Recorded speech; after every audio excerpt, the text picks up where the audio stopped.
दोस्तों इस वीडियो में बात करने वाला हूं मैट्रिक बोर्ड परीक्षा से संबंधित। यहाँ पे हम लोग साइंस का मॉडल पेपर का सेट नंबर 7 देखेंगे। इससे पहले हमने 6 नंबर तक ऑलरेडी अपलोड कर दिए हैं। आप अगर उन सभी वीडियो को नहीं देखें तो हमारे चैनल के प्लेलिस्ट के माध्यम से आप उस वीडियो को जाकर देख सकते हैं। तो दोस्तों आज की इस महत्वपूर्ण वीडियो को स्टार्ट करने से पहले यदि आप लोग अभी तक हमारे इस यूट्यूब चैनल को सब्सक्राइब नहीं किए तो आप लोग चैनल को सब्सक्राइब कीजिए। सब्सक्राइब करने के बाद आपके सामने एक बेल आइकन आएगा, उसको दबाने के बाद ऑल ऑप्शन को यहाँ पर आप लोग सेलेक्ट कर लीजिएगा ताकि जब भी मैं कोई वीडियो अपलोड करूँ उसका जो नोटिफिकेशन है तुरंत आपके पास पहुँच सके। तो चलिए स्टार्ट करते हैं आज के इस वीडियो को। तो दोस्तों आज का जो फर्स्ट महत्वपूर्ण प्रश्न है इसमें आपका पूछा जा रहा है कि अवतल दर्पण द्वारा किसी वस्तु का प्रतिबिंब जो है बन सकता है। मतलब अवतल दर्पण द्वारा किसी वस्तु का कैसा प्रतिबिंब बन सकता है। केवल आभासी प्रतिबिंब बन सकता है या फिर केवल वास्तविक प्रतिबिंब बन सकता है। और ऑप्शन सी में दिया गया आपका दोनों। तो क्वेश्चन नंबर 1 का राइट आंसर ऑप्शन नंबर जो सी है यहाँ पर आपका सही हो जाएगा। अवतल दर्पण द्वारा किसी वस्तु का आभासी प्रतिबिंब बन सकता है या फिर वास्तविक प्रतिबिंब बन सकता है। तो क्वेश्चन नंबर 1 का राइट आंसर ऑप्शन नंबर जो सी है यहाँ पर आपका सही हो जाएगा। चलिए अगला मोस्ट इंपोर्टेंट क्वेश्चन देखते हैं।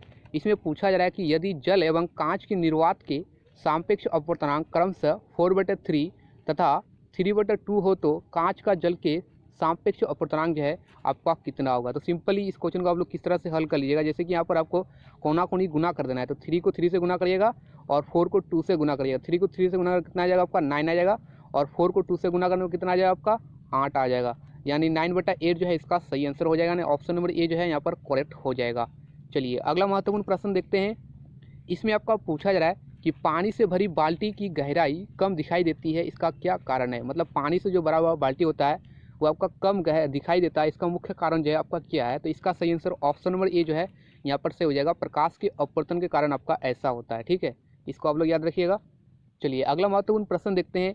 इसमें आपका पूछा जा रहा है कि सूर्योदय और सूर्यास्त के समय सूर्य का जो आकार है वो दिखता है। मतलब सूर्यास्त और सूर्योदय के समय जो आपका सूर्य का जो आकार है वो आपका कैसा दिखता है। गोलाकार दिखता है या फिर बेलनाकार दिखता है या फिर अंडाकार दिखता है या फिर घनाकार दिखता है। तो क्वेश्चन नंबर 4 का राइट आंसर ऑप्शन नंबर जो सी है यहाँ पर आपका सही हो जाएगा। अंडाकार दिखता है।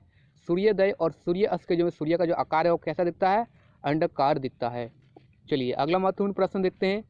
इसमें आपका पूछा जा रहा है कि फ्यूज का तार बना होता है। मतलब जो फ्यूज का जो तार है वो आपका किसका बना हुआ होता है। तो फ्यूज का जो तार है वो आपका टीन और तांबा दोनों का बना हुआ होता है। तो क्वेश्चन नंबर 5 का right answer option number D सही होगा। चलिए अगला महत्वपूर्ण प्रश्न देखते हैं। इसमें आपका पूछा जा रहा है कि 1 मिली एम्पियर कितना होता है। 1 मिली एम्पियर जो आपका कितना होता है। तो क्वेश्चन नंबर 6 का राइट आंसर ऑप्शन नंबर जो डी है या बी जो है यहाँ पर आपका सही हो जाएगा। 10⁻³ हो जाएगा। यानी 10⁻³ एंगस्ट्रम। ए का मतलब क्या होता है, एंगस्ट्रम यहाँ पर आप लोग मान लीजिए। ठीक है, तो क्वेश्चन नंबर 6 का right answer option number B जो है यहाँ पर आपका सही होगा। चलिए अगला प्रश्न देखते हैं। इसमें आपका पूछा जा रहा है कि यदि एक लंब चुंबक को तीनों भागों में काट दिया जाए तो ध्रुवों की जो कुल संख्या आपका कितना हो जाएगा। यदि एक लंब चुंबक को तीन भागों में काट दिया जाए तो ध्रुवों की जो आपका कुल संख्या है वो आपका 6 हो जाएगा। इसको आप लोग याद रखिएगा। ठीक है, तो क्वेश्चन नंबर 7 का right answer option number D जो है यहाँ पर आपका सही हो जाएगा। चलिए अगला महत्वपूर्ण प्रश्न देखते हैं। और अगला जो महत्वपूर्ण प्रश्न है ये आपका केमिस्ट्री से है। ठीक है, क्वेश्चन आपका दिया गया है कि अंगूर का किण्वन करना एक है। मतलब अंगूर का किण्वन करना एक क्या है, रासायनिक परिवर्तन है या फिर भौतिक परिवर्तन है या फिर रासायनिक एवं भौतिक परिवर्तन दोनों है। तो क्वेश्चन नंबर 8 का right answer option number A जो है यहाँ पर आपका सही हो जाएगा। रासायनिक परिवर्तन है। अंगूर का एक किण्वन करना क्या है, तो रासायनिक परिवर्तन है। मोस्ट इंपोर्टेंट क्वेश्चन है, इसको आप लोग सही से याद रखिए। चलिए अगला महत्वपूर्ण प्रश्न देखते हैं।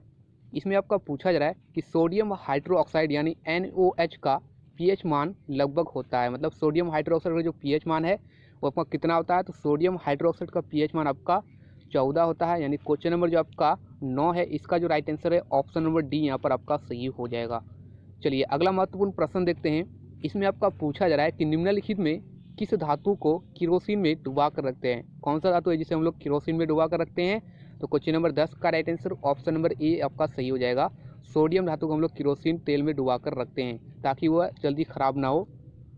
चलिए अगला महत्वपूर्ण प्रश्न देखते हैं। इसमें आपका पूछा जा रहा है कि बेंजीन का अणुसूत्र होता है। बेंजीन का अणुसूत्र क्या होता है, तो CH4 होता है। यानी दोस्तों आपका अगला प्रश्न दिया गया है कि मेंडलीव के तत्वों का वर्गीकरण का आधार क्या है। मतलब जो आपका मेंडलीव के जो तत्वों का जो वर्गीकरण का जो आधार है वो आपका क्या है, परमाणु द्रव्यमान है या फिर परमाणु संख्या है या फिर परमाणु त्रिज्या है या फिर परमाणु घनत्व है। तो क्वेश्चन नंबर 12 का right answer option number A यहाँ पर सही हो जाएगा, परमाणु द्रव्यमान है। इसको आप लोग से याद रखिए, काफ़ी इंपॉर्टेंट क्वेश्चन है। चलिए अगला प्रश्न देखते हैं। इसमें आपका पूछा जा रहा है कि कार्बन आवर्त सारणी के किस ग्रुप का तत्व है। कार्बन जो आपका आवर्त सारणी ग्रुप नंबर 4 का तत्व है, यानी क्वेश्चन नंबर आपका 13 का right answer option number A यहाँ पर आपका सही हो जाएगा। चलिए अगला प्रश्न देखते हैं। इसमें आपका पूछा जा रहा है कि निम्नलिखित में कौन लवण है। तो क्वेश्चन नंबर 14 का राइट आंसर ऑप्शन नंबर यहाँ पर आपका ए सही हो जाएगा। HCl जो यहाँ पर आपका एक लवण है, यानी हाइड्रोक्लोरिक अम्ल है, ठीक है। तो क्वेश्चन नंबर आपका 14 का right answer option number A यहाँ पर आपका सही हो जाएगा।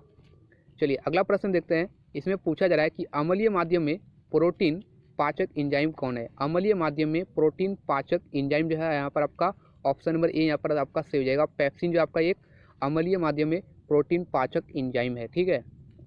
चलिए अगला प्रश्न देखते हैं। यहाँ पर आपका पूछा जा रहा है, क्वेश्चन नंबर आपका 16 दिया गया है कि सही आहार श्रीलंका है। सही आहार श्रीलंका यहाँ पर कौन है। तो यहाँ पर जो आपका सही आहार श्रीलंका जो है यहाँ पर आपका डी से हो जाएगा। यहाँ पर जो आपका घास है ये आपको हिरन खा रही है, ठीक है। घास को कौन खा रही है, हिरन खा रही है, और हिरन को यहाँ पर आपका शेर खा रही है। वही ऑप्शन ए को देखिए, यहाँ पर आपका जो है चिड़िया सांप को खा रही है, और जो सांप है वो आपको घास को खा रही है, तो आपका गलत हो जाएगा। दूसरा में आपका दिया गया है कि मछली जो आपका घास खा रही है और घास जो आपका गाय को खा रही है, तो ये भी आपका गलत हो जाएगा। और तीसरा ऑप्शन में जाएगा बकरी, बकरी जो आपका घास खा रही है और घास को जो यहाँ पर आपका हिरन खा रही है, तो आपका गलत हो जाएगा। यानी क्वेश्चन नंबर आपका डी है। क्वेश्चन नंबर 16 का right answer option number D से हो जाएगा, ठीक है। चलिए अगला प्रश्न देखते हैं। इसमें आपका पूछा जा रहा है कि निम्न में कौन सी क्रिया सभी जीवों के लिए अनिवार्य है। निम्न में कौन सा क्रिया जो आपका सभी जीवों के लिए अनिवार्य होता है। तो ये आपका श्वसन करना सभी जीवों के लिए अनिवार्य होता है, ठीक है। तो क्वेश्चन नंबर आपका 17 का right answer option number C सही हो जाएगा। चलिए अगला प्रश्न देखते हैं।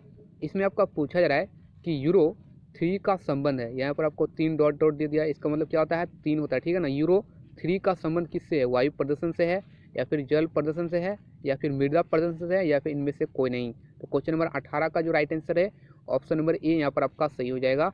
वायु प्रदूषण से आपका यहाँ पर आपका संबंध है, ठीक है। चलिए अगला प्रश्न देखते हैं।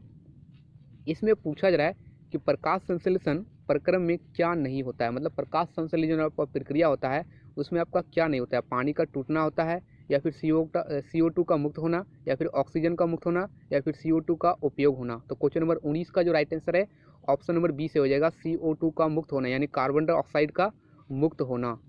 चलिए अगला प्रश्न देखते हैं। ये आपका वीडियो का आखिरी क्वेश्चन है। इसमें पूछा जा रहा है कि किस प्रकार के जनन में जनक के शरीर में कलिका निकलती है। मतलब वो कौन सा जनन है जिसमें आपका जनक के शरीर में कनिका निकलती है, मुकुलन में, या फिर विखंडन में, या फिर अवखंडन में, या फिर बीजाणुजन में। तो क्वेश्चन नंबर 20 का right answer option number A जो है यहाँ पर आपका सही हो जाएगा, मुकुनल में निकलता है, ठीक है ना, मुकुलन में, ठीक है। इसको आप लोग सही से याद रखिएगा।